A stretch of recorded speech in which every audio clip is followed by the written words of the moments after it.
ദൈവശാസ്ത്ര പണ്ഡിതനും മാർപ്പാപ്പയുമായിരുന്ന ബെനഡിക്ട് 16 പൗരോഹിത്യ ശുശ്രൂഷയെ കുറിച്ച് പറയുന്നത് അത് ഉടമസ്ഥാവകാശത്തിന്റെ കൈമാറ്റമാണ് എന്നാണ്. പുരോഹിതാർത്ഥിയെ ലോകത്തിൽ നിന്നും എടുത്ത് ദൈവത്തിന് ഏൽപ്പിച്ചു കൊടുക്കുന്നു. ദൈവത്തിനാണ് ഇനി ഉടമസ്ഥാവകാശം, ലോകത്തിനല്ല. ഈ ഉടമസ്ഥാവകാശത്തിന്റെ കൈമാറ്റമാണ് പൗരോഹിത്യ പട്ടത്തിന്റെ സമയത്ത് നടക്കുന്നത്. ഇന്ന് കർത്താവ് ഈ ജനങ്ങളിൽ നിന്നും, ഈ കുടുംബത്തിൽ നിന്നും, ബന്ധുമിത്രാദികളിൽ നിന്നും ഡീക്കൻ ബിജുവിനെ പരിപൂർണമായും വേർതിരിച്ച് സ്വന്തമാക്കുന്നു. ഏശയ്യായുടെ പുസ്തകം 43 അധ്യായം 1 വചനത്തിൽ നാം ഇപ്രകാരം വായിക്കുന്നു: യാക്കോബെ, നിന്നെ സൃഷ്ടിക്കുകയും ഇസ്രായേലിൽ നിന്നെ രൂപപ്പെടുത്തുകയും ചെയ്ത കർത്താവ് അരുളി ചെയ്യുന്നു, നീ ഭയപ്പെടേണ്ട, ഞാൻ നിന്നെ രക്ഷിച്ചിരിക്കുന്നു, നീ എന്റേതാണ്. വളരെ ശക്തവും വ്യക്തവുമായ ഒരു അവകാശവാദമാണ് ഇസ്രായേലിനെ കുറിച്ച് കർത്താവ് ഉന്നയിക്കുന്നത്. നീ എന്റേതാണ്. ഇന്ന് ഈ ഡീക്കനെ നോക്കി കർത്താവ് പറയുന്നത് ഇത് തന്നെയാണ്: നീ എന്റേതാണ്. ഈ ഡീക്കനെ കർത്താവ് സ്വന്തമാക്കുകയാണ്. വിശുദ്ധ പൗലോസ് ശ്ലീഹ ഫിലിപ്പിയർക്ക് എഴുതിയ ലേഖനം 3 അധ്യായം 12 വചനത്തിൽ ഇപ്രകാരം പറയുന്നു: യേശു ക്രിസ്തു എന്നെ സ്വന്തമാക്കിയിരിക്കുന്നു. എന്നെ സ്വന്തമാക്കിയ യേശുവിനെ സ്വന്തമാക്കാനുള്ള എന്റെ പ്രയത്നമാണ് എന്റെ ജീവിതത്തിന്റെ അന്തസത്ത എന്ന് വിശുദ്ധ പൗലോസ് ശ്ലീഹ സൂചിപ്പിക്കുന്നു. യേശുവിനാൽ സ്വന്തമാക്കപ്പെടുന്നവരാണ് പുരോഹിതർ. ഇന്ന് നമ്മുടെ ഇടയിൽ നിന്നും നമ്മുടെ പ്രിയപ്പെട്ട ഡീക്കനെ ഈശോ സ്വന്തമാക്കാൻ പോവുകയാണ്. ഇനി മുതൽ ഈശോയാണ് അവന്റെ എല്ലാം. ഈശോയാണ് അവന്റെ ജീവിതത്തിന്റെ കേന്ദ്രം. സംഖ്യയുടെ പുസ്തകം 18 അധ്യായം 20 വചനത്തിൽ പുരോഹിതനായ അഹറോനോട് കർത്താവ് പറഞ്ഞു: ഇസ്രായേലിൽ നിനക്ക് ഭൂമി അവകാശമായി ലഭിക്കുകയില്ല, അവരെ പോലെ നിനക്ക് ഓഹരിയും ഉണ്ടായിരിക്കുകയില്ല. ഞാനാണ് നിന്റെ അവകാശം, ഞാനാണ് നിന്റെ ഓഹരി. ഓരോ പുരോഹിതനോടും കർത്താവ് പറയുന്നത് ഇതാണ്: ഞാനാണ് നിന്റെ അവകാശം, ഞാനാണ് നിന്റെ ഓഹരി. ഈ ഭൂമിയിലെ സമ്പത്തോ ഈ ഭൂമിയിലെ വസ്തുവകകളോ അല്ല ഒരു പുരോഹിതന്റെ ഏറ്റവും വലിയ അവകാശം. പുരോഹിതന്റെ അവകാശം കർത്താവാണ്. പുരോഹിതന്റെ ഓഹരി കർത്താവാണ്. കർത്താവ് സ്വന്തമാക്കി കഴിഞ്ഞാൽ ആ കർത്താവിനെ തന്റെ അവകാശവും ഓഹരിയുമായി കണ്ട് സ്വന്തമാക്കുക എന്നതാണ് പുരോഹിതന്റെ ധർമ്മം. ഇന്ന് നമ്മുടെ കൺമുമ്പിൽ നടക്കാൻ പോകുന്നത് ഇതാണ്. കർത്താവ് നമ്മുടെ പ്രിയപ്പെട്ട ശമ്മാശനെ സ്വന്തമാക്കുന്നു. എന്തുകൊണ്ടാണ് കർത്താവ് ഇങ്ങനെ ചെയ്യുന്നത്? എന്തിനാണ് മനുഷ്യരെ വേർതിരിച്ച് സ്വന്തമാക്കി മാറ്റുന്നത്? എന്തിനാണ് ഇത് ചെയ്യുന്നത്? അതിന് കാരണം ദൈവജനത്തോടുള്ള ദൈവത്തിന്റെ അനന്തമായ സ്നേഹമാണ്. ഈ സഭയെ പരിപാലിക്കാൻ, ദൈവജനത്തിന് ശുശ്രൂഷ ചെയ്യാൻ വേണ്ടിയാണ് കർത്താവ് ഇത് ചെയ്യുന്നത്. ദൈവജനത്തോടുള്ള സ്നേഹമാണ് ഇതിൽ നിന്നും നമുക്ക് മനസ്സിലാക്കാൻ സാധിക്കുക. രാജാക്കന്മാരുടെ 1 പുസ്തകം 10 അധ്യായം 9 വചനത്തിൽ സോളമൻ രാജാവിനെ കാണാൻ വന്ന ഷേബ രാജ്ഞി സോളമൻ രാജാവിനോട് പറഞ്ഞു: കർത്താവ് ഇസ്രായേലിനെ അനന്തമായി സ്നേഹിച്ചതിനാൽ നീതിയും ന്യായവും നടത്താൻ നിന്നെ അവിടുന്ന് രാജാവായി നിയമിച്ചിരിക്കുന്നു. എന്തുകൊണ്ടാണ് സോളമൻ രാജാവിനെ രാജാവായി നിയമിച്ചത്? ഇസ്രായേലിനെ കർത്താവ് അനന്തമായി സ്നേഹിച്ചു. അതുകൊണ്ട് ഇസ്രായേലിന് നീതിയും ന്യായവും നടത്തിക്കൊടുക്കാൻ സോളമൻ രാജാവിനെ കർത്താവ് അഭിഷേകം ചെയ്തു. ഇന്ന് ഈ അഭിഷേക കർമ്മത്തിലും നമുക്ക് കാണാൻ സാധിക്കുന്നത് ഇതാണ്: ദൈവജനത്തെ സ്നേഹിക്കുന്ന ദൈവം ആ ദൈവജനത്തിന്റെ ശുശ്രൂഷയ്ക്ക് വേണ്ടി, ആ ദൈവജനത്തെ പരിപാലിക്കാൻ വേണ്ടി തന്റെ പ്രിയപ്പെട്ടവരെ വിളിക്കുന്നു, അവരെ അഭിഷേകം ചെയ്യുന്നു. നമ്മോടുള്ള ദൈവത്തിന്റെ സ്നേഹത്തിന്റെ അടയാളമാണ് ഈ അഭിഷേക കർമ്മം. കാരണം ദൈവജനത്തിന് വേദനകളുണ്ട്, ദൈവജനത്തിന് ബന്ധനങ്ങളുണ്ട്, ദൈവജനത്തിന് പാപങ്ങളുണ്ട്, പരിമിതികളുണ്ട്. ഇവയിലെല്ലാം പെട്ട് വിഷമിക്കുന്ന ദൈവജനത്തിന് ഒരു രക്ഷകൻ വേണം, ഒരു വിമോചകൻ വേണം, ഒരു അഭിഷിക്തൻ വേണം. അതുകൊണ്ടാണ് കർത്താവ് സ്നേഹപൂർവം കാലാകാലങ്ങളിൽ അഭിഷിക്തരെ വിളിക്കുന്നത്, കാലാകാലങ്ങളിൽ ശുശ്രൂഷകരെ വിളിക്കുന്നത്. ഇന്ന് നമ്മുടെ ഇടയിൽ നിന്ന് നമ്മുടെ പ്രിയപ്പെട്ട ഡീക്കൻ ബിജുവിനെ കർത്താവ് വിളിച്ച് സ്വന്തമാക്കുന്നു. പ്രിയ സഹോദരീ സഹോദരന്മാരെ, ഈ സുവിശേഷ വായനയ്ക്ക് അനുസരിച്ച് ഈ പൗരോഹിത്യ ശുശ്രൂഷയെ മനസ്സിലാക്കിയാൽ ആ പൗരോഹിത്യ ശുശ്രൂഷ എങ്ങനെയായിരിക്കണം എന്ന് നമുക്ക് മനസ്സിലാക്കാം. നാം ഇന്ന് വായിച്ചു കേട്ട സുവിശേഷ ഭാഗം യോഹന്നാന്റെ സുവിശേഷം 10-ാം അധ്യായം 1 മുതൽ 5 വരെയുള്ള വചനങ്ങളും 11 മുതൽ 18 വരെയുള്ള വചനങ്ങളുമാണ്. ആദ്യത്തെ ഭാഗത്ത് ഈശോ പറയുന്നത് ആടുകൾക്ക് ഇടയന്റെ സ്വരം തിരിച്ചറിയാൻ സാധിക്കും. ആടുകൾക്ക് ഇടയന്റെ സ്വരം അറിയാൻ സാധിക്കുന്നത് കൊണ്ട് അവ ഇടയനെ അനുഗമിക്കുന്നു. അപരിചിതരെ ആടുകൾ അനുഗമിക്കില്ല. അപരിചിതമായ സ്വരത്തിൽ നിന്ന് ആടുകൾ ഓടിയൊളിക്കും. എന്തുകൊണ്ടാണ് ഈശോ ഇങ്ങനെ പറയുന്നത്? ആടുകളുടെ ജീവിതത്തിന്റെ ഭാഗമാണ് ഇടയന്റെ ശബ്ദം. ഇടയന്റെ ശബ്ദം അവഗണിച്ചുകൊണ്ട് ആടുകൾക്ക് ജീവിക്കാനാവില്ല. കാരണം പകല് മുഴുവൻ ഈ ആടുകളെയും കൊണ്ട് നടക്കുന്ന ആട്ടിടയനാണ് അവയ്ക്ക് പുല്ല് കാണിച്ചു കൊടുക്കുന്നത്. അവനൊരു ശബ്ദമുണ്ടാക്കിയാൽ അത് പുല്ല് ഇവിടെ ഉണ്ട് എന്നതിന്റെ അടയാളമാണ്. പകല് മുഴുവൻ അവയ്ക്ക് വെള്ളം കാണിച്ചു കൊടുക്കുന്നത് ഈ ആട്ടിടയനാണ്. ആട്ടിടയന്റെ സ്വരത്തിലൂടെയാണ് അവർ വെള്ളമുള്ള സ്ഥലങ്ങൾ തിരിച്ചറിയുന്നത്. വന്യമൃഗങ്ങൾ വരുമ്പോൾ, അപകടങ്ങൾ ഉണ്ടാകുമ്പോൾ മുന്നറിയിപ്പ് കൊടുക്കുന്നത് ഈ ആട്ടിടയനാണ്. ഇനി ഏതെങ്കിലും ഒരു ആടിന് പരിക്ക് പറ്റിയാൽ ഈ ആടിനെ തോളിലേറ്റി താരാട്ട് പാടി ആട്ടിൻ തൊഴുത്തിലേക്ക് കൊണ്ടുവരുന്നത് ഈ ആട്ടിടയനാണ്. അപ്പോൾ ഈ ആട്ടിടയന്റെ സ്വരം എന്ന് പറയുന്നത് ഈ ആടുകളുടെ ജീവിതത്തിന്റെ ഭാഗമായ സ്വരമാണ്. അതുകൊണ്ട് എപ്പോൾ കേട്ടാലും, എവിടെ കേട്ടാലും, ഏത് രാത്രിയിലും പകലും, ഏത് മഴയത്തും വെയിലത്തും ആടുകൾ അവനെ അനുഗമിക്കും. കാരണം ഇത് ഞങ്ങളുടെ നന്മയ്ക്ക് വേണ്ടിയുള്ള സ്വരമാണ് എന്ന് അവ ചിന്തിക്കുന്നു. ഇത് ഞങ്ങളുടെ ജീവിതത്തിന് ദിശാബോധം നൽകുന്ന സ്വരമാണ് എന്ന് അവ കരുതുന്നു. അതുകൊണ്ടാണ് ആടുകളുടെ സ്വരത്തെ അവ അനുഗമിക്കുന്നത്. ഇനി വൈദിക ജീവിതത്തെ കുറിച്ച് പറയുമ്പോൾ, ശുശ്രൂഷ ജീവിതത്തെ കുറിച്ച് പറയുമ്പോൾ ഈശോ എന്താണ് അർത്ഥമാക്കുക? ഒരു വൈദികന്റെ സ്വരം ജനങ്ങൾക്ക് സുപരിചിതമായ സ്വരമായി മാറണം. ജനങ്ങളുടെ ജീവിതത്തിന്റെ ഭാഗമായ ഒരു സ്വരമായി മാറണം. അത് ഏത് സ്വരമാണ്? ഞായറാഴ്ച പള്ളിയിൽ മാത്രം കേൾക്കുന്ന സ്വരമാണ് വൈദികന്റെ സ്വരമെങ്കിൽ അത് സുപരിചിതമായ സ്വരമല്ല. വൈദികന്റെ സ്വരം പള്ളിയിൽ മാത്രം കേൾക്കാനുള്ളതല്ല. വൈദികന്റെ സ്വരം കുടുംബങ്ങളിൽ കേൾക്കണം. വൈദികന്റെ സ്വരം ആസ്പത്രികളിൽ കേൾക്കണം. വൈദികന്റെ സ്വരം വയലുകളിൽ കേൾക്കണം. വൈദികന്റെ സ്വരം നാൽക്കവലകളിൽ കേൾക്കണം. ജനം വേദനിക്കുന്നിടത്ത്, ജനം വിഷമിക്കുന്നിടത്ത്, ജനത്തിന് തകർച്ചകൾ ഉണ്ടാകുമ്പോൾ വൈദികന്റെ സ്വരം കേൾക്കാൻ അവർക്ക് സാധിക്കണം. അങ്ങനെ അവരുടെ ജീവിതത്തിന്റെ ഭാഗമായി ഈ സ്വരം മാറണം. വൈദികൻ കേവലം ഞായറാഴ്ചകളിൽ മാത്രം ജനങ്ങളെ കാണുകയും സംസാരിക്കുകയും ചെയ്യുന്ന വ്യക്തിയാണെങ്കിൽ ആ വ്യക്തിയുടെ സ്വരം അപരിചിതമായ സ്വരമായിരിക്കും. അങ്ങനെയുള്ള സ്വരത്തിൽ നിന്ന് ആടുകൾ ഓടിയകലുന്നത് പോലെ അപരിചിതമായ വൈദികന്റെ സ്വരത്തിൽ നിന്ന് ജനം ഓടിയകലും. വൈദികന്റെ സ്വരം ജനങ്ങൾക്ക് സുപരിചിതമായ സ്വരമായി മാറണമെങ്കിൽ അവരുടെ വീടുകളിൽ, അവരുടെ രോഗശയ്യയിൽ, അവരുടെ തകർച്ചകളിൽ, അവരുടെ വേദനകളിൽ അവർക്ക് ശക്തി നൽകുന്ന, ആശ്വാസം നൽകുന്ന, ധൈര്യം നൽകുന്ന, പ്രത്യാശ നൽകുന്ന സ്വരമായി ഈ സ്വരം മാറണം. ജനം എത്രയോ ബുദ്ധിമുട്ടുകളിൽപ്പെട്ട് വിഷമിക്കുന്നു. സമൂഹത്തിൽ എത്രയോ തിന്മകളുണ്ട്, എത്രയോ വേദനകളുണ്ട്. ഈ വേദനകളും ബുദ്ധിമുട്ടുകളും കണ്ടില്ലെന്ന് നടിച്ച് വൈദികന് പള്ളിയിൽ മാത്രം തന്റെ ശുശ്രൂഷ ഒതുക്കി നിർത്താൻ സാധിക്കില്ല. ഈ ലോകത്തിൽ ഒരു ധാർമ്മിക ശബ്ദമായി വൈദികന്റെ സ്വരം മാറണം. തിന്മകൾക്കെതിരെ പ്രതികരിക്കുന്ന, വേദനകളുള്ള ജനത്തെ ആശ്വസിപ്പിക്കുന്ന, എല്ലാം നഷ്ടപ്പെട്ട ജനത്തിന് പ്രത്യാശ നൽകുന്ന സ്വരമായി വൈദികന്റെ സ്വരം മാറണം. ഇങ്ങനെയൊരു സ്വരം നമുക്കുണ്ടെങ്കിൽ ഈ ദൈവജനം നമ്മെ അനുഗമിക്കും എന്നാണ് ഈശോ പറയുന്നത്. ആടുകളുടെ സ്വരം വൈദികൻ തിരിച്ചറിയണം, വൈദികന്റെ സ്വരം ആടുകളും തിരിച്ചറിയണം. ഇന്ന് നാം വായിച്ചു കേട്ട സുവിശേഷത്തിന്റെ 2-ാമത്തെ ഭാഗത്ത് ഈശോ പറയുന്നു, ഞാൻ നല്ല ഇടയനാണ്. യോഹന്നാന്റെ സുവിശേഷം 10-ാം അധ്യായം 11-ാമത്തെ വചനത്തിലും 14-ാമത്തെ വചനത്തിലും ഈശോ പറയുന്നു, ഞാൻ നല്ല ഇടയനാണ്.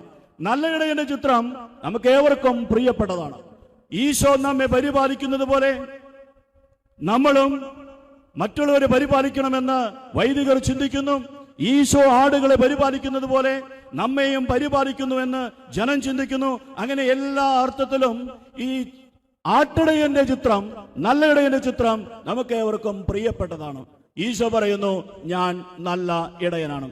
എന്നാൽ യോഹന്നാന്റെ സുവിശേഷം 1-ാം അധ്യായം 29-ാമത്തെ വചനത്തിലും യോഹന്നാന്റെ സുവിശേഷം 1-ാം അധ്യായം 36-ാമത്തെ വചനത്തിലും സ്നാപയോഹന്നാൻ ഈശോയെ കുറിച്ച് പറയുന്നത് ഇവൻ കുഞ്ഞാടാണ് എന്നാണ്. ജനമധ്യത്തിലേക്ക് കടന്നു വരുന്ന യേശുവിനെ ചൂണ്ടിക്കാണിച്ചു കൊടുത്തുകൊണ്ട് സ്നാപയോഹന്നാൻ പറഞ്ഞു ഇവൻ കുഞ്ഞാടാണ്. ഒരു വശത്ത് ഈശോ പറയുന്നു ഞാൻ ഇടയനാണ്, മറുവശത്ത് സ്നാപയോഹന്നാൻ പറയുന്നു ഇവൻ കുഞ്ഞാടാണ്. ആരാണ് ഈശോ? ഈശോ ഇടയനാണോ? ഈശോ കുഞ്ഞാടാണോ? ഈശോ രണ്ടുമാണ്. ഈശോ ഇടയനാണ്, ഈശോ കുഞ്ഞാടാണ്. സത്യത്തിൽ കുഞ്ഞാടാകാൻ സാധിച്ചത് കൊണ്ടാണ് ഈശോയ്ക്ക് നല്ല ഇടയനാകാൻ സാധിച്ചത്. കുഞ്ഞാടാവുക എന്ന് പറഞ്ഞാൽ എന്താണ്? കുഞ്ഞാടാവുക എന്ന് പറഞ്ഞാൽ മുറിവേൽക്കുക, ബലിയർപ്പിക്കപ്പെടുക, സ്വയം വിട്ടുകൊടുക്കുക. ഇത് ഈശോയ്ക്ക് നന്നായി ചെയ്യാൻ സാധിച്ചത് കൊണ്ടാണ് ഈശോയ്ക്ക് നല്ല ഇടയനാകാൻ സാധിച്ചത്. അതുകൊണ്ടാണ് 11-ാമത്തെ വചനത്തിലും 14-ാമത്തെ വചനത്തിലും ഞാൻ നല്ല ഇടയനാണ് എന്ന് പറഞ്ഞ ഉടനെ തന്നെ ഈശോ പറയുന്നത് ഞാൻ ആടുകൾക്ക് വേണ്ടി ജീവൻ അർപ്പിക്കുന്ന ഇടയനാണ്. ആടുകൾക്ക് വേണ്ടി ജീവൻ അർപ്പിക്കുന്നു, ആടുകൾക്ക് വേണ്ടി ഒരു കുഞ്ഞാടായി മാറുന്നു. അങ്ങനെയാണ് നല്ല ഇടയന്റെ ധർമ്മം ഈശോ നിറവേറ്റിയത്. ചെന്നായ്ക്കൾ വരുമ്പോൾ ആട്ടിൻകൂട്ടത്തെ ഉപേക്ഷിച്ച് കടന്നു പോകാതെ ചെന്നായ്ക്കളോട് പടപൊരുതി ആട്ടിൻകൂട്ടത്തിന് വേണ്ടി ജീവൻ ബലിയർപ്പിക്കേണ്ടി വന്നാൽ ബലിയർപ്പിക്കാനും സന്നദ്ധനായി നിൽക്കുന്ന ഒരു കുഞ്ഞാടിനെ പോലെ വധിക്കപ്പെടാൻ തയ്യാറായി നിൽക്കുന്ന ഇടയനാണ് യഥാർത്ഥ ഇടയൻ, നല്ല ഇടയൻ. ഇന്ന് ഡീക്കൻ ബിജുവിനെ കർത്താവ് വിളിക്കുന്നത് ഇങ്ങനെ ഇടയനും കുഞ്ഞാടുമായി ശുശ്രൂഷ ചെയ്യാനാണ്. ഇടയ ജീവിതത്തിൽ ചില സന്ദർഭങ്ങളിൽ കുഞ്ഞാടിന്റെ അനുഭവം നമുക്കുണ്ടാകും. അകാരണമായി തെറ്റിദ്ധരിക്കപ്പെട്ടേക്കാം, ഒരു കാരണവുമില്ലാതെ മുറിവേൽക്കേണ്ടി വന്നേക്കാം, ഒരു കാരണവുമില്ലാതെ ത്യാഗങ്ങൾ ഏറ്റെടുക്കേണ്ടി വന്നേക്കാം. അന്ന് നിലവിളിക്കരുത്, മുറവിളി കൂട്ടരുത്, ആരെയും പഴി പറയരുത്.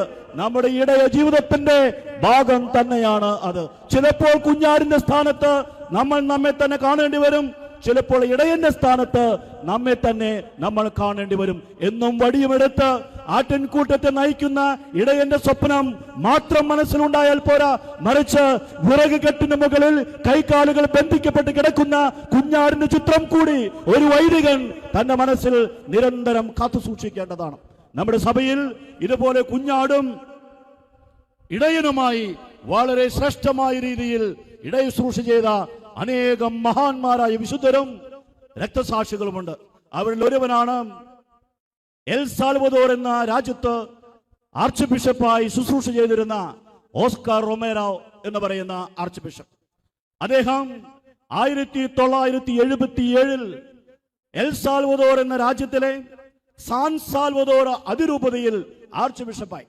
അദ്ദേഹം ആർച്ച് ബിഷപ്പായി ചുമതല ഏറ്റെടുത്ത ഉടനെ ജനത്തെ കെട്ടിപ്പടുക്കുവാൻ അദ്ദേഹം പരിശ്രമിച്ചു, സഭയെ നിർമ്മിക്കുവാൻ അദ്ദേഹം പരിശ്രമിച്ചു.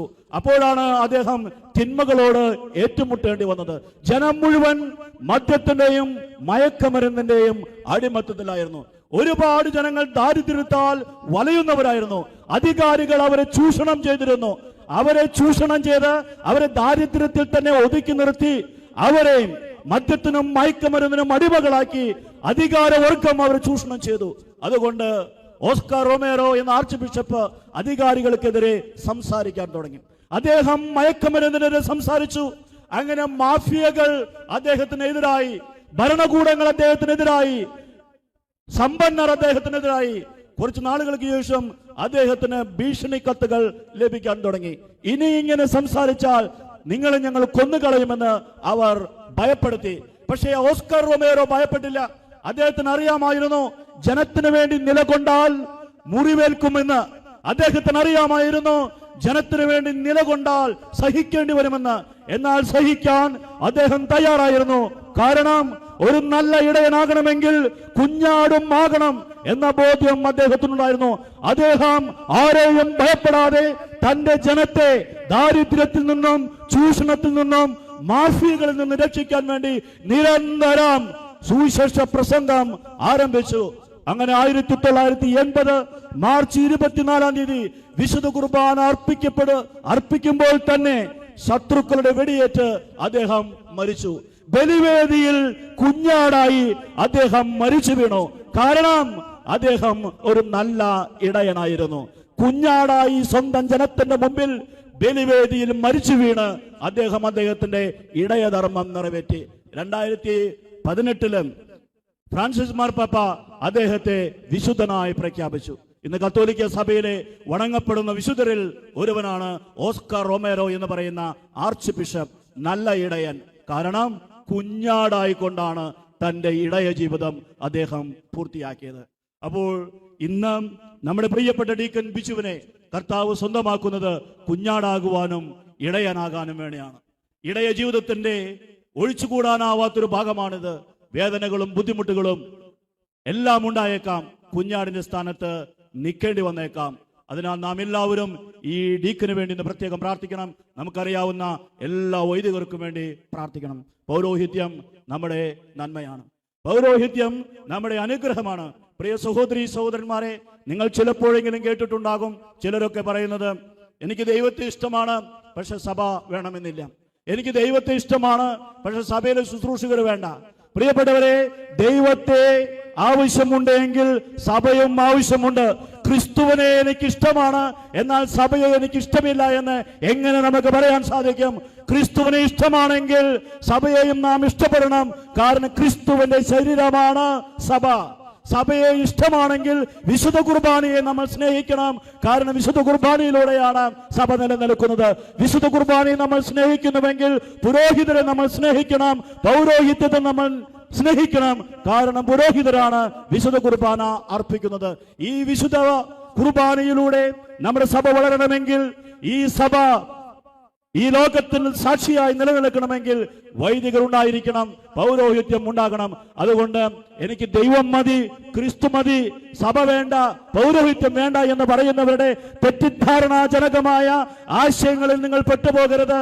ക്രിസ്തുവിനെ വേണം, ക്രിസ്തുവിന്റെ സഭ വേണം എന്ന് പറയുന്നത്, സഭ വേണ്ട എന്ന് പറയുന്നത് അടിസ്ഥാനരഹിതമായ ഒരു ആശയമാണ്. ക്രിസ്തുവിന്റെ ശരീരമാണ് സഭ. ക്രിസ്തു വേണമെങ്കിൽ സഭയും വേണം. ഈ സഭയിൽ ശുശ്രൂഷ ചെയ്യുന്ന പുരോഹിതരും വേണം. ഈ പൗരോഹിത്യം നമുക്ക് എല്ലാവർക്കും വേണ്ടിയുള്ളതാണ്. ഈ പൗരോഹിത്യം യേശു ക്രിസ്തു സ്ഥാപിച്ചതാണ്. ചിലരെങ്കിലും പറയുന്നത് നിങ്ങൾ കേട്ടിട്ടുണ്ടാകും, ഞാൻ നേരിട്ട് ദൈവത്തോട് സംസാരിക്കാം, ഞാൻ നേരിട്ട് ദൈവത്തിൽ നിന്ന് പാപമോചനം നേടാം. പ്രിയപ്പെട്ടവരെ, പഴയ നിയമവും പുതിയ നിയമവും മുഴുവൻ അരിച്ചു പെറുക്കിയാലും ഒരിടത്തും ദൈവം നേരിട്ട് ജനങ്ങളോട് സംസാരിക്കുന്നതായും അവരുടെ പാപങ്ങൾ മോചിക്കുന്നതായും നമുക്ക് കാണാൻ സാധിക്കില്ല. പഴയ നിയമത്തിൽ മുഴുവൻ ജനം മോശയോടും അഹറോനോടുമാണ് സംസാരിക്കുന്നത്. മോശയും അഹറോനും പോയി ദൈവത്തോട് സംസാരിക്കുന്നു, ദൈവം മോശയോട് സംസാരിക്കുന്നു, മോശ വന്ന് ജനത്തോട് സംസാരിക്കുന്നു.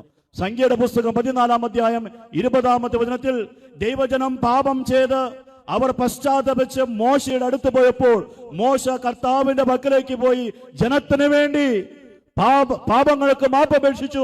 അവസാനം കർത്താവ് പറഞ്ഞു, നിന്റെ പ്രാർത്ഥന കേട്ട് അവരുടെ പാപങ്ങൾ ഞാൻ ക്ഷമിച്ചിരിക്കുന്നു. മോശയോടാണ് കർത്താവ് പറയുന്നത്, നിന്റെ പ്രാർത്ഥന കേട്ട് അവരുടെ പാപങ്ങൾ ഞാൻ മോചിച്ചിരിക്കുന്നു. അപ്പോൾ ദൈവജനത്തിന്റെ പാപമോചനം നടന്നത് തിരഞ്ഞെടുക്കപ്പെട്ട പ്രതിനിധികളിലൂടെയാണ്, അഭിഷിക്തരിലൂടെയാണ്, പുരോഹിതരിലൂടെയാണ്. പുറപ്പാടിന്റെ പുസ്തകം 32-ാം അധ്യായം 30 മുതൽ 35 വരെയുള്ള വചനങ്ങൾ, കാളക്കുട്ടിയെ നിർമ്മിച്ച് ഇസ്രായേൽ ജനം തെറ്റ് ചെയ്തതിനു ശേഷം അവർ പശ്ചാത്തപിച്ചപ്പോൾ മോശയോടാണ് പറഞ്ഞത്, ഞങ്ങൾക്ക് വേണ്ടി പ്രാർത്ഥിക്കണമേ, ഞങ്ങൾ തെറ്റ് ചെയ്തു. അങ്ങനെ മോശ കർത്താവിനോട് അപേക്ഷിച്ചു. കർത്താവ് മോശ വഴി അവരുടെ പ്രാർത്ഥന കേൾക്കുകയും അവരോട് ക്ഷമിക്കുകയും ചെയ്തു. അതുകൊണ്ട് എന്നും ദൈവത്തിന്റെ സ്ഥാനത്ത് നിൽക്കുന്ന ദൈവിക പ്രതിനിധികൾ ഉണ്ടായിരുന്നു, അഭിഷിക്തരുണ്ടായിരുന്നു. അവരിലൂടെയാണ് ദൈവം ഇടപെട്ടിരുന്നത്. പുതിയ നിയമത്തിലേക്ക് വന്നാൽ യോഹന്നാന്റെ സുവിശേഷം 20-ാം അധ്യായം 23-ാമത്തെ വചനത്തിൽ ഈശോ പറഞ്ഞിട്ടുണ്ട്, നിങ്ങൾ ഭൂമിയിൽ കെട്ടുന്നതെല്ലാം സ്വർഗത്തിലും കെട്ടപ്പെട്ടിരിക്കും, നിങ്ങൾ ഭൂമിയിൽ അഴിക്കുന്നതെല്ലാം സ്വർഗത്തിലും അഴിക്കപ്പെട്ടിരിക്കും. മനുഷ്യരിലൂടെ ഇടപെടുന്ന, മനുഷ്യരിലൂടെ പ്രവർത്തിക്കുന്ന, തന്റെ പ്രതിനിധികളിലൂടെ, തന്റെ അഭിഷിക്തരിലൂടെ പ്രവർത്തിക്കുന്ന ദൈവത്തെയാണ് നമുക്ക് കാണാൻ സാധിക്കുക. ഇന്നും അത് ശരിയാണ്, ഇന്നും അത് ശരിയാണ്. വൈദികരോ മെത്രാന്മാരോ മറ്റുള്ളവരിൽ നിന്നും വലിയവരായതുകൊണ്ടല്ല, വിശുദ്ധരായതുകൊണ്ടല്ല, ഇത് കർത്താവിന്റെ തിരഞ്ഞെടുപ്പാണ്. ഇത് കർത്താവ് തീരുമാനിച്ചതാണ്. കർത്താവ് തിരഞ്ഞെടുത്ത് അവരെ ശുശ്രൂഷയ്ക്ക് നിയമിച്ചു. ആ കർത്താവിന്റെ തിരഞ്ഞെടുപ്പ് വലിയ തിരഞ്ഞെടുപ്പാണ്. ഈ ശുശ്രൂഷയിലൂടെയാണ് കർത്താവ് ഈ സഭയെ ഇന്ന് നയിക്കുന്നത്. അതുകൊണ്ട് പ്രിയപ്പെട്ടവരെ, പൗരോഹിത്യത്തെ നാം സ്നേഹിക്കണം, സഭയെ നാം സ്നേഹിക്കണം. എന്നാലേ നമുക്ക് ക്രിസ്തുവിനോടുള്ള സ്നേഹത്തിൽ വളരാൻ സാധിക്കുകയുള്ളൂ. എനിക്ക് ക്രിസ്തു മതി, സഭ വേണ്ട എന്ന് പറയരുത്. എനിക്ക് ക്രിസ്തു മതി, പുരോഹിതനും വേണ്ട എന്ന് പറയരുത്. കാരണം ക്രിസ്തുവിലുള്ള നമ്മുടെ സ്നേഹം വളരണമെങ്കിൽ സഭയും വേണം, പുരോഹിതരും വേണം. നമ്മുടെ എല്ലാവരുടെയും നന്മയ്ക്ക് വേണ്ടിയുള്ള, ആധ്യാത്മിക വളർച്ചയ്ക്ക് വേണ്ടിയുള്ള വലിയൊരു ശുശ്രൂഷയാണിത്. ഈ ശുശ്രൂഷ ഇന്ന് ഏറ്റെടുക്കുന്ന ഡീക്കൻ ബിജുവിന് വേണ്ടി നമുക്ക് പ്രാർത്ഥിക്കാം. നമുക്കറിയാവുന്ന എല്ലാ വൈദികർക്കും വേണ്ടി പ്രാർത്ഥിക്കാം. പരിശുദ്ധ കത്തോലിക്ക സഭയിലെ ശുശ്രൂഷ ചെയ്യുന്ന എല്ലാ വൈദികർക്കും വേണ്ടി നമുക്ക് പ്രാർത്ഥിക്കാം. സർവശക്തനായ ദൈവം നമ്മെ സമൃദ്ധമായി അനുഗ്രഹിക്കട്ടെ.